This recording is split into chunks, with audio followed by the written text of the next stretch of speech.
सकाळचे 5:45 झाले आणि माझे आज थोडा उशीरच झाला.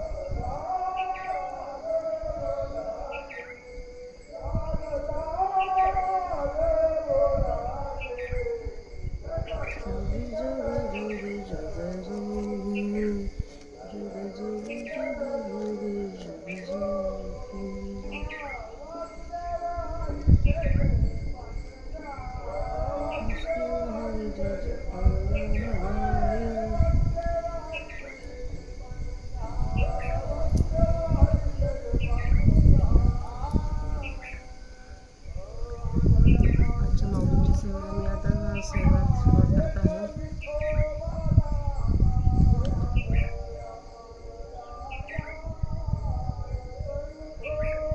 वक्रतुंड महाकाय सूर्यकोटी समप्रभा निर्विघ्नं कुरु मे देव सर्वकार्येषु सर्वदा अलंकापुरी पुण्यभूमी भवित्रयति नानतो ज्ञानराजा सुपात्रतया ठेविता महा पुण्यराशी नमस्कार महास्कल ज्ञानेश्वराशी.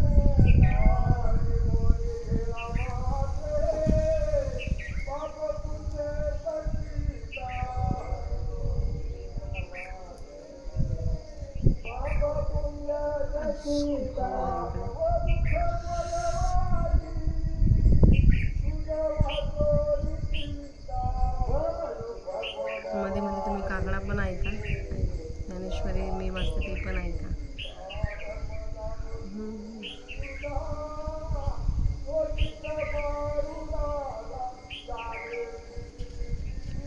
अध्याय 6 ओवी क्रमांक 231.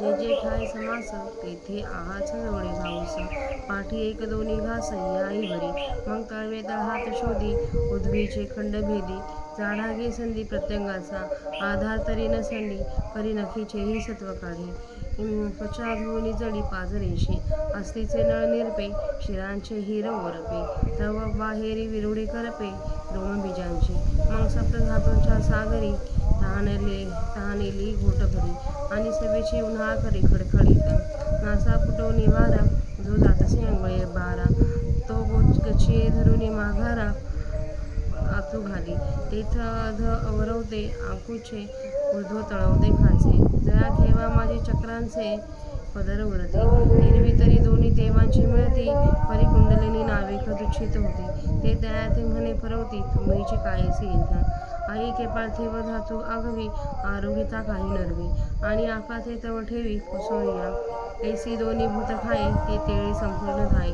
मग सौम्य होऊन राहे सुष्मुने पाशे तेथे तृप्तीचे संतोषे गरळे जे वमिमुखे तेने तेचे निपिवशे प्राणुजे तो आगी आतून निघे परिसभाय निवचू लागे ते वेळी कसो बांधती आगे सांडेला पडते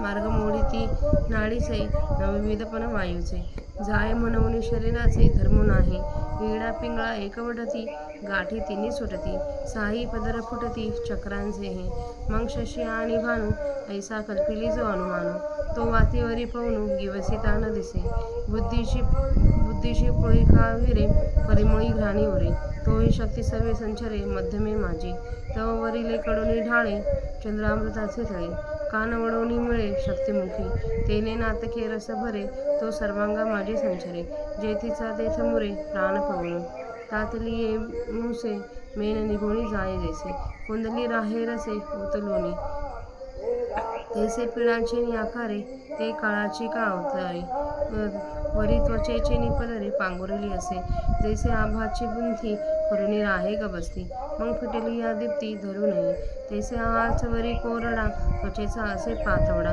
तो झळून जाय कोंडा जैसा होय मग काश्मीराचे स्वयंभव का रत्नबीजा निघाले कुंभ अवयंकांतीची भाव दिसे तैसी दिसे नातरी संध्या रागीचे रंग काढून वळिले ते अंग की अंत्यज्योतीचे लिंग निर्वाळिले कुंकुमाचे भरीव सिद्धरसाचे ओतीव मज पाहता सावेव शांती सीते ते आनंद चित्रीचे लेप नातरी महासुखाचे रूप की संतोष तरुचे रूप थांबले जैसे तो कनक चंपकाचा कळा की अमृताचा पुतळा नाना सासिन लांबळा कोवळी गेचा हो का जे शारदीयेचे बोले चंद्रबिंबले पालेले, का तेजची मूर्त बसले आसनावरी, ऐसे शरीर होय जे वेळी कुंडलिनी चंद्रप्रिये तिये.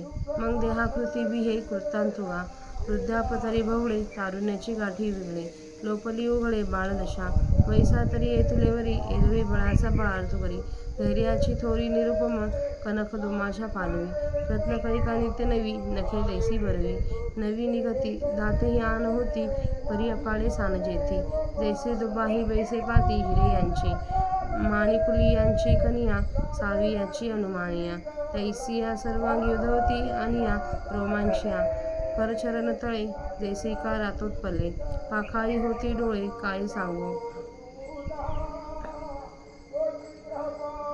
निडाराचे नि कोंदाटे मोतिये नावावरती संपुटे, मग शिवणी जैसी उतटते शुक्ती पल्लवांची, तैशी पाती यांची एक कवळीये न समाये, दिठी जाकोनी निगो पाहे आदिलीची परी होय, गगनाकळती आईके देव होय सोनियाची, परी लागवे ये वायूंचे जे आपा आणि पृथ्वीचे अंश नाही, मग समुद्रा पैलाडी देखे स्वर्गीचा आलोचो ऐके, मनोगत ओळखे मुंगी येंचे, पवनाचा वारिका ओळखे चाले तरी उदकी पाऊल न लागे, येणे येणे प्रसंगी येथे बहुध सिद्धी, ऐक प्राणाचा हात धरुनी गगनाची पावटे करुनी, मध्यमेचैनी दादरे हुनी हृदय आली, ते कुंडलिनी जगदंबा जे चैतन्य चक्रवर्तीची शोभा, जिया विश्वबीजाची आकुंभा सावली केली, जे शून्यलिंगाची पिंडी, जे परमात्मा या शिवाची करणी, जे प्राणाची उघडी जन्मभूमी.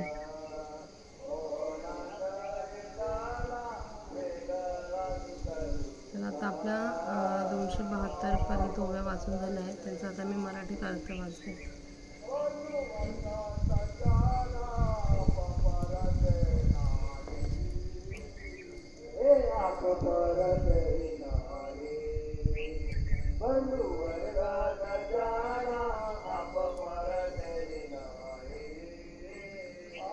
नंतर तळहात व तळपाय यातील रक्त मांस वगैरे खाऊन वरच्या भागाचे भेदन करते व प्रत्येक अंगाच्या सांध्याचा झाडा करते घेते.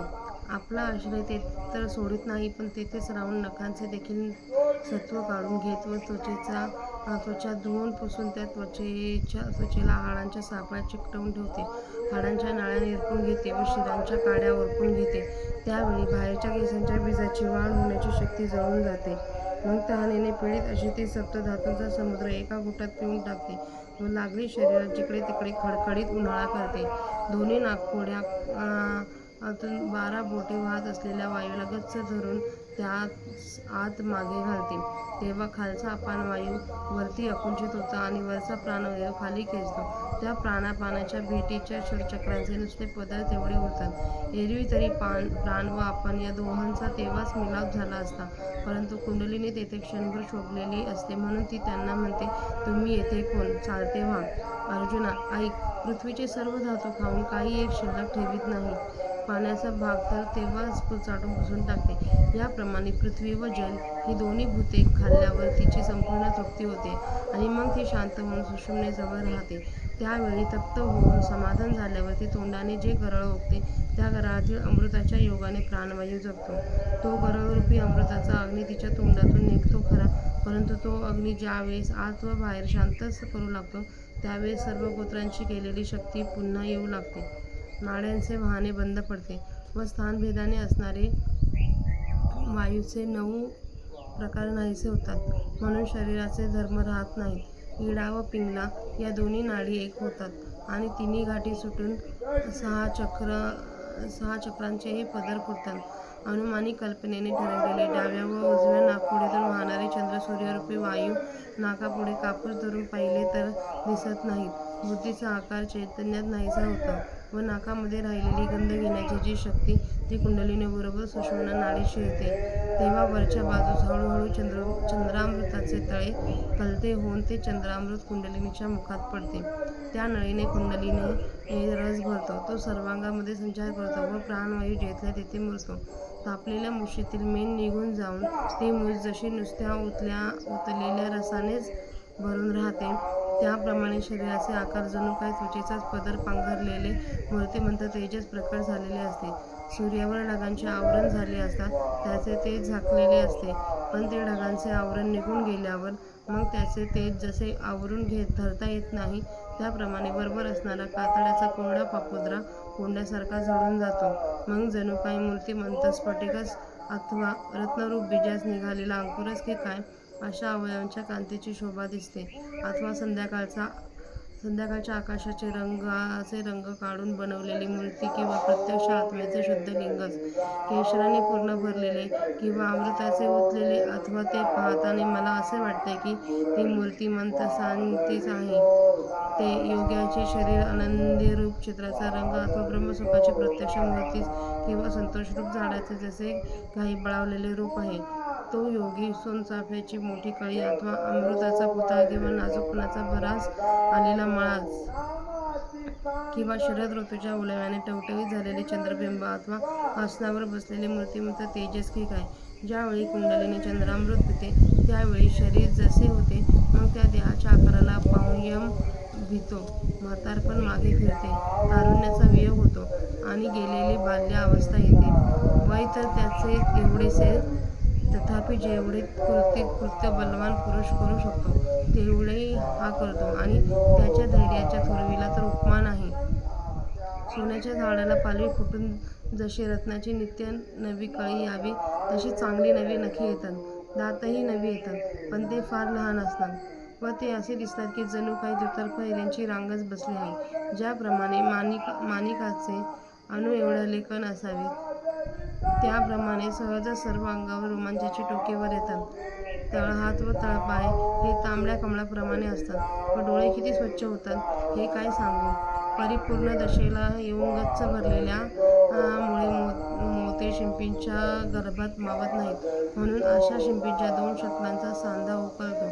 त्याप्रमाणे दृष्टी पापण्यांच्या पात्यात न मावता त्या पात्यांना व्यापून बाहेर निघण्यास पाहते. दृष्टी पूर्वीचीच असते, परंतु ती आकाश व्यापणारी होते. अर्जुना ऐक, त्याचा देह सोन्यासारखा कांतीचा होतो, परंतु त्याला वायूसारखा हलकेपणा येतो, कारण की त्यांच्यात पृथ्वीचे व पाण्याचे अंश नसतात. मग तो समुद्राच्या पलीकडेच पाहतो, स्वर्गातील विचार ऐकतो व मुंगीच्या मनातील भाव ओळखतो. वायुरूप घोड्यावर बसतो व पाण्यावर चालला तरी पाण्यात पाऊल शिरत नाही. अशा अनेक सिद्धी त्यास प्रसंगानुसार प्राप्त होतात. अर्जुना ऐक, प्राणवायूचा हात धरून आकाशाची पायरी करून सुषुम्नारूप जिन्याने जी हृदयात आली, जी कुंडलिनी जगाची आई आहे, ब्रह्मरूपी सार्वभौमाची शोभा आहे, व जिने विश्वाच्या बीजाच्या कुंभाला सावली केली आहे, आश्रय दिला आहे, जी निराकार परमात्म्याचे चिन्ह दाखवणारी दिंडी, जी परब्रह्म शिवाची संबळी व जी प्राणाची उघड जन्मभूमी आहे, हे असो ती कुंडलिनी हृदयात येते तेव्हा ती अनाहताच्या शब्दाने बोलते. आतापर्यंत आपल्या 273 ओव्यांचं पठण झालं आहे. यात माऊलींनी जे सांगण्याचा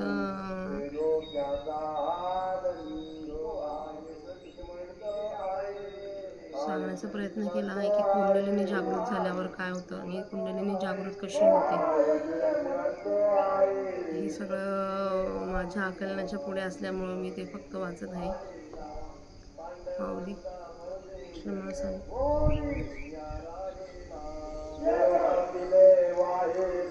माऊलींची आजची 43व्या भागाची सेवा इथे संपली आहे. थँक्यू.